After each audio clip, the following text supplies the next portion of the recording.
nshuti mukundwa kundana kubera ko abantu turiko turicana kubera ko abantu barogana urukundo rwaraheze umuntu agafata mugenzi we agafata inshuti magara akamuhisumu turabona muri iki gihe hareze ibintu by'ubwicanyi biciye mu marozi mu masumu amashano urukundo ntago mu bantu urukundo rwarumye ngiki cyatumye Kayini yica mwene wabo urukundo ruke nta rukundo yaramufitiye Bibiliya avuga ngo amaze gutanga ibimazi amaze gutanga ishikanwa Imana ntiyagemera araraka cyane abantu bafitaniye urwango umuntu akagirira inzigo mugenzi we ko yakadandaza wowe ntaronka numugisha n'umwanya we n'igihe ciwe mukunde kubera ko mwene so yateye imbere ukamwanga kubera ko mwene so yahezagiye ukamwanga nakubwire kumugirira urwango nibizohindura umugambi w'Imana kumwanga nibizohindura icyo Imana yamuvuzeko haleluya shima Imana ko yangiriye neza muri kwezi kwa 12 nkagira ubukwe ariko si bose byanezereye si bose byahimbaye harabipfuza ko byopfa byomererwa nabi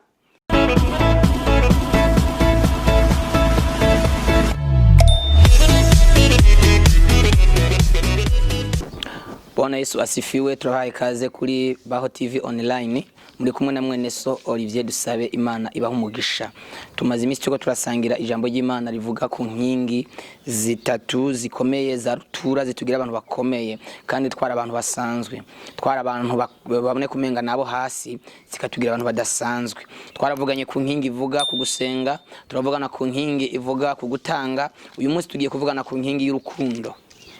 Ijambo ry'Imana riravuga hariya muri Yohana igice cya 3 ku murongo wa 16 haravuga ngo kuko urukundo Imana yakunze abari mwisi ariko gwatumye itanga umwana wayo w'ikinege kugira ngo umwizera wese ntazopfe rubi ariko ahabwe ubugingo budashira. Haleluya.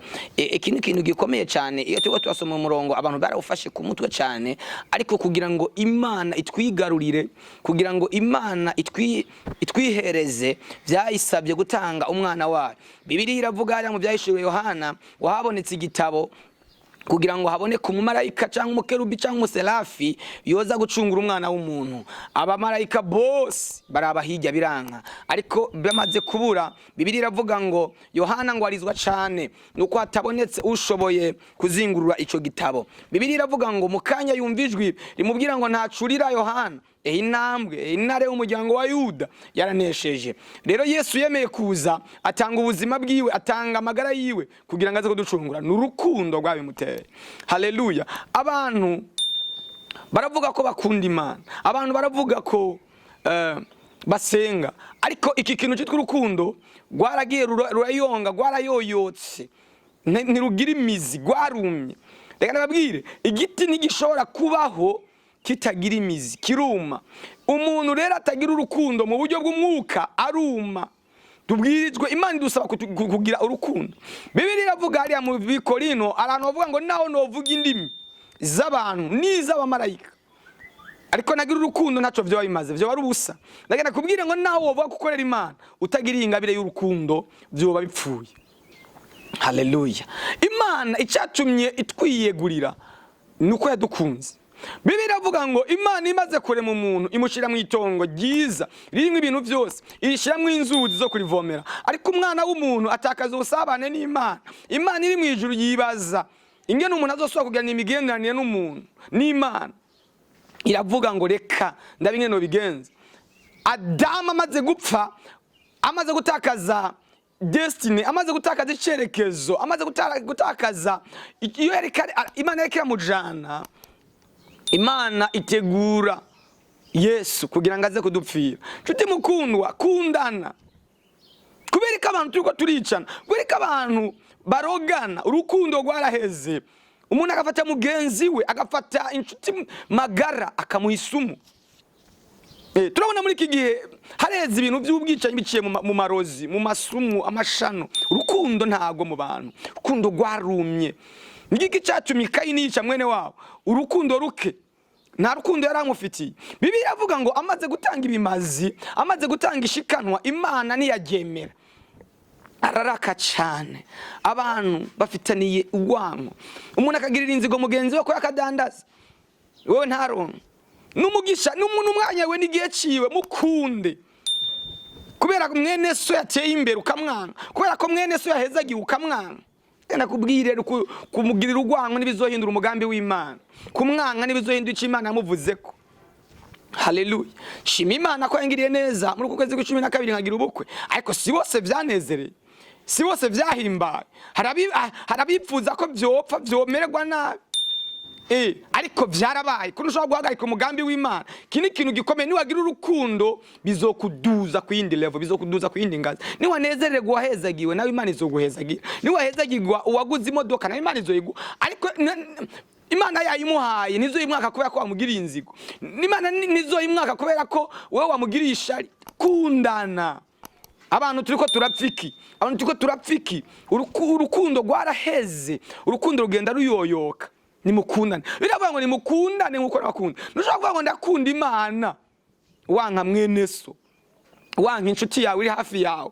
Haleluya. Rero kundana nicyo kizogaragaza ko turi abana b'Imana. Ico ni ikintu gikomeye, iyo ni inkingi izogushira hejuru ikakuduza, ikakuzamura, ikakugira umuntu adasanzwe kandi waboneka nk'usanzwe. Imana rero ikugirire neza, Imana iguha umugisha. Kwisi ari ibintu byitwa ngo n'urukundo. Ari inkundo zitatu abantu babamwo, ushobora kuba uri muri rumwe ariko urwo rumwe ntirube bwuzuye. Hari urukundo Imana yadukunze rwo rwitwa agape. Ubwo n'urukundo Imana yadukunze atacifatiyeko, atari kubera ko twebwe twari tuyikunda, atari kubera ko idushakamo inyungu, atari kubera ko twe tuyishakamo inyungu, ikeneye ko twoyegera. Gira urukundo agape. Niwagira urukundo,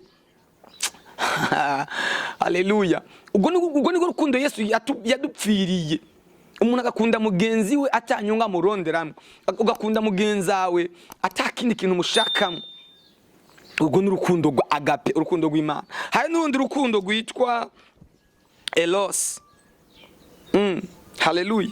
Ubwo ni urukundo rwitwa eros. Ubwo ni rukundo abakobwa n'abasore bakiri batoya, abadolescent bakundana. Akavuga ngo ndagukunda, akamushaka kumusambanya.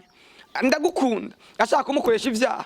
Ndagukunda, ashaka kumutera inda. Ubwo si urukundo nyago. Ubwo ni urukundo rufatiye ku vyipfuzo. Ubwo ni urukundo abagabo n'abagore bakundana. Urukundo rufatiye ku marangamutima, urukundo rufatiye ku vyipfuzo vy'umubiri. Ubwo nago rubaho mu bantu. Haleluya.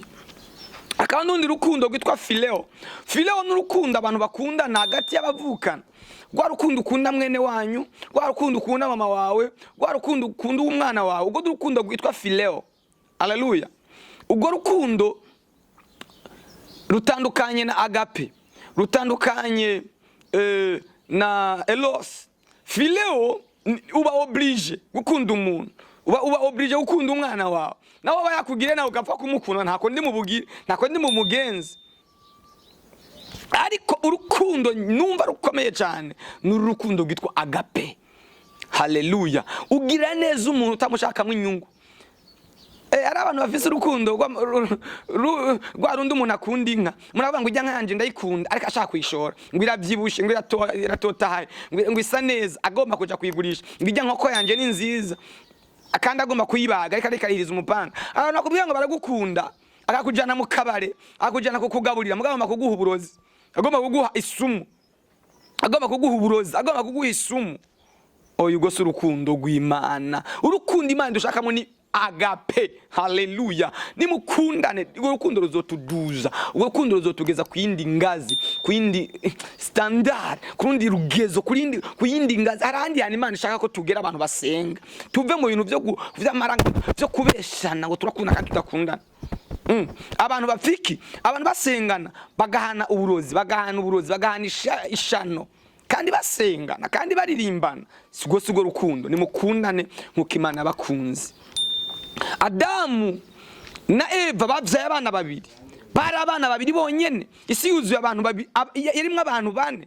None n'igiki cyatuma Kayini agirisha ari mugenzi we akamwica, kandi ibintu byose bari bisangiye. Kubera ko Imana yamuhezagiye. Reka ndagera kubwira, Imana ni yaguhezagira, abantu bazokugirira inzigo, abantu bazokugirira ishari. Imana ni yaduza ingabire yawe, Imana ni yaduza ukuririmba kwawe, Imana ni yaduza ugusenga kwawe, Imana ni yaduza ivuga ubutumwa ryawe, abantu bazokugirira inzigo, arabazokugirira nabi.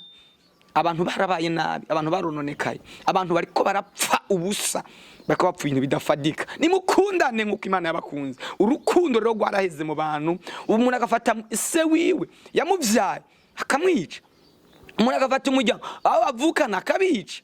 Urukundo rwaraheze mu bantu, urukundo rwarayoyotse, urukundo rwarumye. Abantu babaye nk'igiti cumye cyo mu butayu. Urukundo rwaraheze. Rero nimwagarura ibi bintu bitatu, ukagira ugusenga, ukagira ugutanga, ukagira urukundo, Imana izokugira umuntu akomeye. Ari nibindi byinshi tutogura tujama, ariko ibi bintu bitatu birakomeye cyane. Gusenga cyane wejejwe, utagira icaha, ukagira ikintu cyitwa gutanga, ugatanga umubiri, ugatanga amagara, ugatanga ubutunzi bwawe, Imana izoguhezagira, Imana izokugira umuntu akomeye. Niwagira rero urukundo nyago rwarundi Yesu yadukunda, naho uzobona akomeye. Ibyo ni ibintu bikomeye, ibyo ni ibintu bikomeye bitatu bizokugira umuntu wo hejuru, kandi wari umuntu asanzwe, nta mashuri ufise, ntabwo wize ibintu bikomeye, ariko niwagira iki kintu kizokugira umuntu adasanzwe, kizoguhuza n'abakomeye, kizokugeza mu bihugu bikomeye, kandi wari wavukiye inyuma, uri uw'inyuma cyane. Rero Imana ikugirire neza, Imana iguhezagire, Imana iguhe umugisha. N'iri jambo n'aya majambo mbene data twako dusangira, wewe wahezagiwe n'iri jambo, sangiza abandi, rungikira abandi, fyonda hariya hasi kuri kariya kamenyetso kitwa ajya kuri subscribe canke kuri sabone, uhafyonde kugira ngo ijambo rizohore rigushikira buri munsi wongere upartage, usangire n'abandi. Imana iguhezagire, Imana ikugirire neza. Ndashimiye mwene data Jonathan ari kuri kamera, Imana imuhezagire, Imana imugirire neza, imuhe umugisha. Amen.